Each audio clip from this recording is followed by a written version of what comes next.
তখনও নিখিল সংসার কবির সম্মুখে ছিল এক রহস্যে ঢাকা মহাকাব্য, যার প্রতিটি অধ্যায় ছিল অনাবিষ্কৃত। জোড়াসাঁকোর রুদ্ধ বাতায়নের অন্তরালে এক বালক, যার কাছে বাইরের জগৎটা ছিল এক মায়াবী রূপকথা। প্রথম যৌবনে তিনি গাইলেন চপল চঞ্চল সুন্দরের গান। নির্ঝরের স্বপ্নভঙ্গ হয়ে যখন তার প্রাণ জেগে উঠল, তিনি দেখলেন এই জগৎ কেবল জড় নয়, এ এক অখণ্ড আনন্দধারা। তিনি চাইলেন প্রকৃতির হৃৎপিণ্ডের শব্দ শুনতে। তার প্রথম দর্শন ছিল অজানাকে চেনা আর সুন্দরের মাঝে নিজেকে হারিয়ে ফেলা। শৈশবে তিনি যখন বাহিরের মাঠে নামিতে পারিতেন না, সেই না পাওয়ার বেদনাটিই বড় হইয়া গানে ফুটিয়া উঠিল, গ্রাম ছাড়া ওই রাঙা মাটির পথ, আমার মন ভুলায় রে। যার শরীর ছিল ঘরে বন্দী, তার মন ছিল সেই রাঙা মাটির পথের পথিক। হঠাৎ একদিন প্রভাতের আলো অন্ধকার গুহায় প্রবেশ করিল, আর কবির অন্তরের সেই নির্ঝর পাষাণ ভাঙিয়া নামিয়া আসিল বিশ্বের মাঝে। এই কবিতাটিই ছিল তার শৈশবের বন্দী দশা হইতে মুক্তির শংসাপত্র।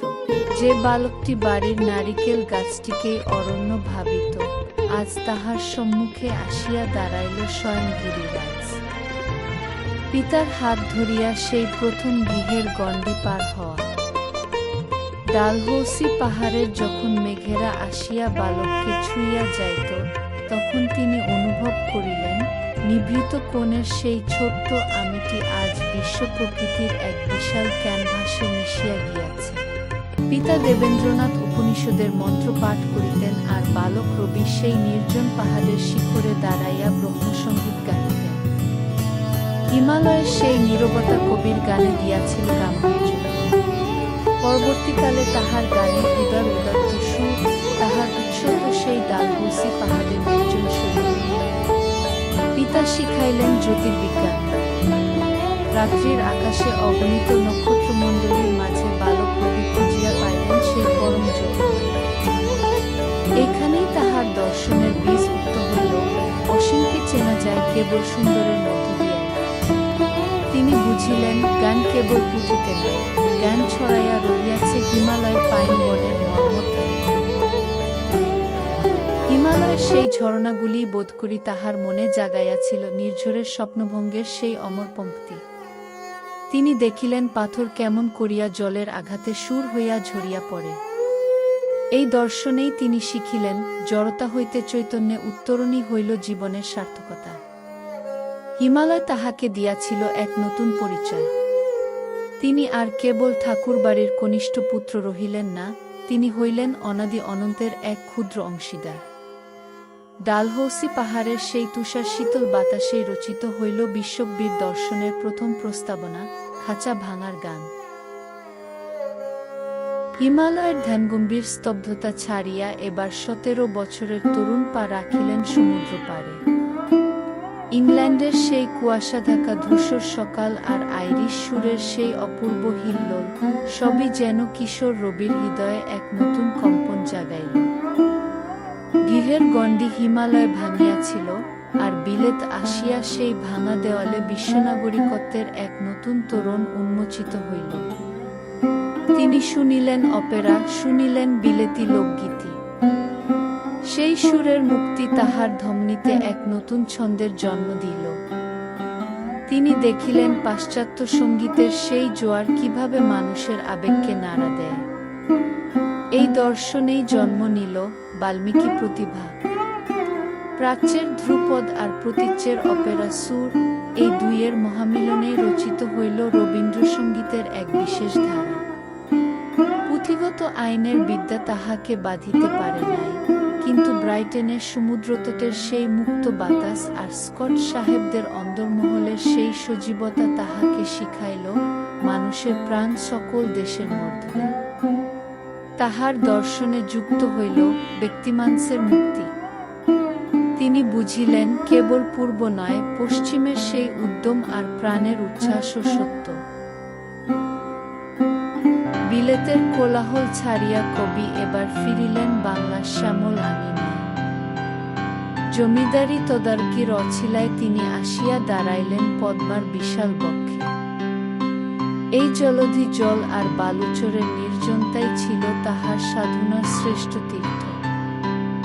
এখানে আসিয়া তিনি দেখিলেন মানুষের জীবন আর এই প্রকৃতির গতি এক অদৃশ্য সুতায় গাঁথা।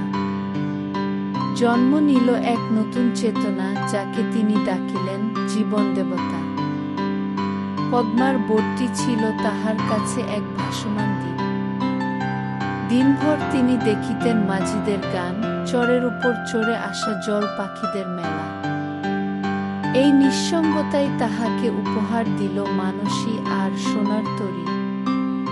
তিনি বুঝিলেন সৃষ্টির চরম সার্থকতা কেবল নির্জনতায় নয়, বরং নিজেকে এই বিশ্ব সংসারের তুচ্ছতম ধূলিকণার সাথে বিলাইয়া দেওয়ায়। সোনার তরীর সেই রহস্যময়ী মাঝির কাছে তিনি সমর্পণ করিলেন নিজের জীবনের সমস্ত ফসল। কবির দর্শন তখন এক নতুন বাঁকে।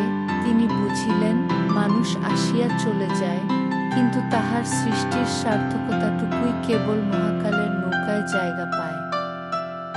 জীবনের এই রহস্যময় পরিচালকই তাহার জীবন দেবতা।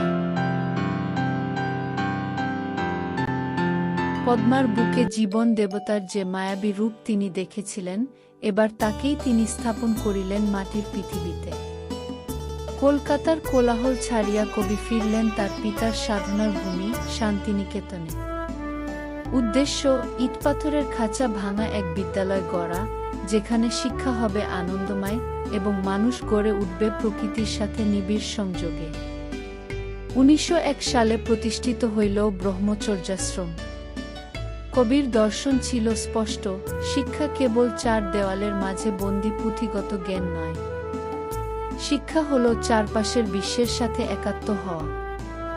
তিনি চাইলেন শান্তিনিকেতনের ছাত্ররা মেঘের ডাক শুনবে, গাছের ফুল ফোটা দেখবে এবং প্রকৃতির ছন্দে নিজেদের জীবনকে গড়ে তুলবে।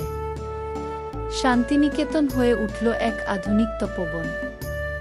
এখানে কেবল পড়াশোনা নয়, শুরু হইল সঙ্গীত, নৃত্য এবং অভিনয়ের মাধ্যমে হৃদয়ের বিকাশ।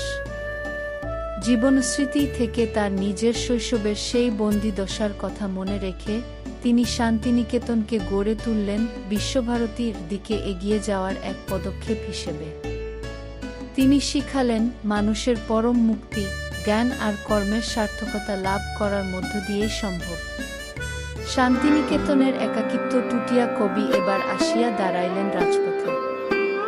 1905 সালে যখন বাংলা ভাগ করার ষড়যন্ত্র হইল, কবি গাহিলেন মিলনের গান। হাতে রাখি বন্ধনের সুতো আর কণ্ঠে বাংলার মাটি বাংলার জল। তিনি প্রমাণ করিলেন দেশ কেবল মানচিত্র নয়, দেশ হইল মানুষের হৃদয়। কিন্তু 1919 সালে জালিয়ানওয়ালাবাগের রক্তস্রোত তাহার ধৈর্যের বাঁধ ভাঙিয়া দিল। ব্রিটিশ রাজের দেওয়া নাইট উপাধি ত্যাগের মাধ্যমে তিনি শোনাইলেন আত্মমর্যাদার অমোঘ বাণী, যাহারা নিঃশব্দে অবিচার সহ্য করে তাহারাও অপরাধী। কবির দেশপ্রেম কেবল ভাবাবেগ ছিল না, তা ছিল এক গভীর মানবিক দায়বদ্ধতা। নাইট উপাধি ত্যাগের সময় ভাইসরয়কে লেখা চিঠিতে তিনি স্পষ্ট করিলেন, সম্মানের পদক তখন কলঙ্কতিলক হইয়া দাঁড়াইয়াছে যখন দেশের মানুষ লাঞ্ছিত।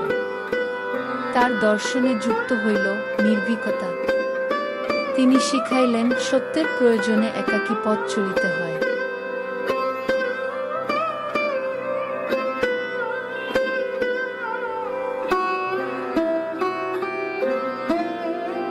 শান্তিনিকেতনের মাটির ঘর ছাড়িয়া কবি এবার বাহির হইলেন বিশ্বপথের যাত্রী হইয়া। হাতে তাহার নিজেরই অনুদিত কবিতার খাতা, গীতাঞ্জলি বা গীতিয়ঞ্জলি। যে সুর বেজেছিল পদ্মার চরে আর হিমালয়ের ছায়ায়, এবার তা প্রতিধ্বনিত হইল সিন্ধুপাড়ে। 1913 সালে নোবেল পুরস্কারের সেই বিশ্ব স্বীকৃতি তাহাকে তুলিয়া ধরিল পৃথিবীর মঞ্চে। কিন্তু কবির দর্শন তখন কেবল সম্মানে আবদ্ধ ছিল না, তিনি চাইলেন বিশ্বভারতী, যেখানে সারা বিশ্ব মিলিবে এক নীড়ে।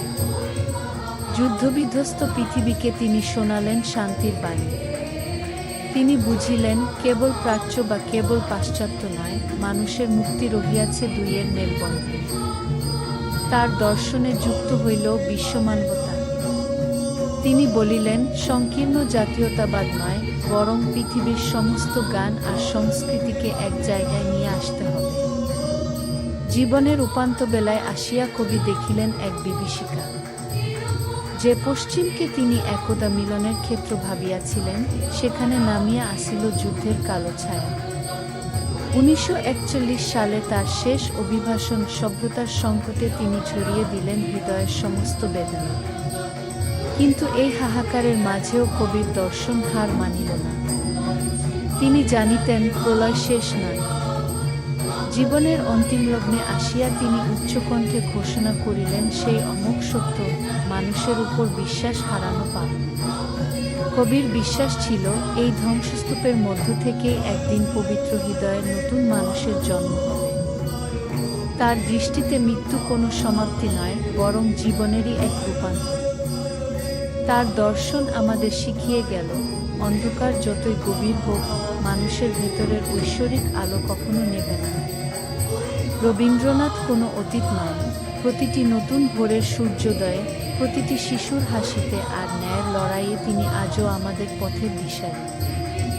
তিনি আছেন আমাদের নিঃশ্বাসে, আমাদের প্রতিদিনের জয় আর পরাজয়ে, এক চিরন্তন ধ্রুবতারার মতো।